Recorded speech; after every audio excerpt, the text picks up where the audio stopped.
and electric start, and I taxi down the parade routes, and so I'm in 3 or 4 parades a year. Airplanes are that way with me. We talk to each other. I mean, I'm not controlling it with this stick or with this throttle. My mind and this airplane are like a bird, and all this stuff is going on to make it go where we need to go. And it's an amazing thing when you experience that. So I call airplanes and my toys earth angels. Something spiritual about them. They smile when I wash them and wax them, and they run better. I said, look at that tire. You need a couple pounds of air. Let me fix you right up. Oh, thank you, thank you.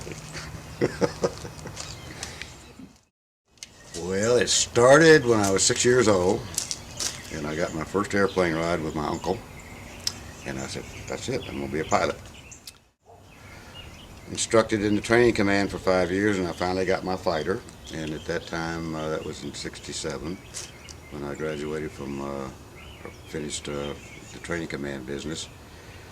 It was '66 really. And then the next year I checked out in the F-105 and went through this jungle survival and all the other survival schools, and the gunnery schools, and on and on and on schools, and then finally off to war.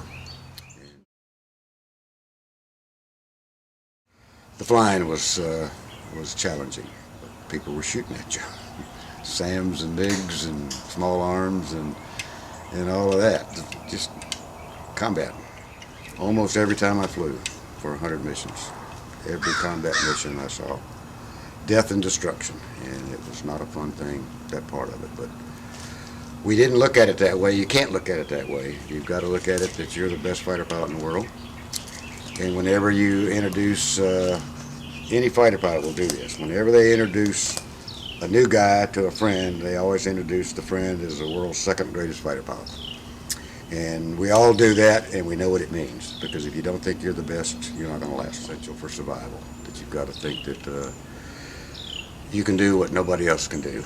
And we did a hell of a lot of things that aren't pleasant, but we didn't look at it that way.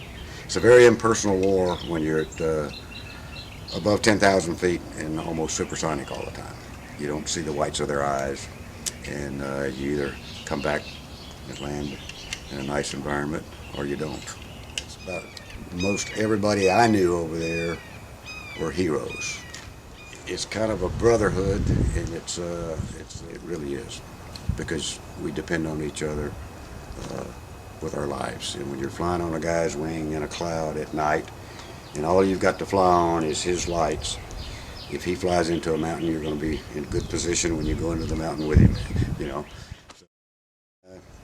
I would say that what most guys brought out of their war experience was an ability to be honest with themselves and to be honest with their emotions, because our feelings aren't right or wrong, they're just ours.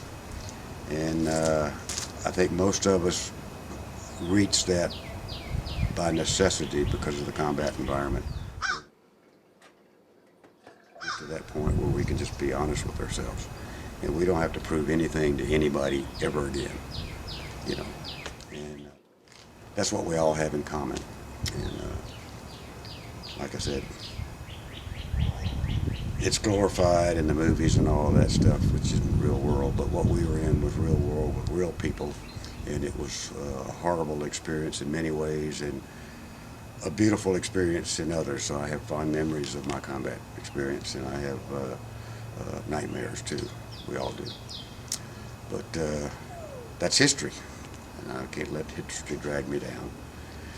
And I can report to this day that I have zero resentments about anything or anybody. I have none.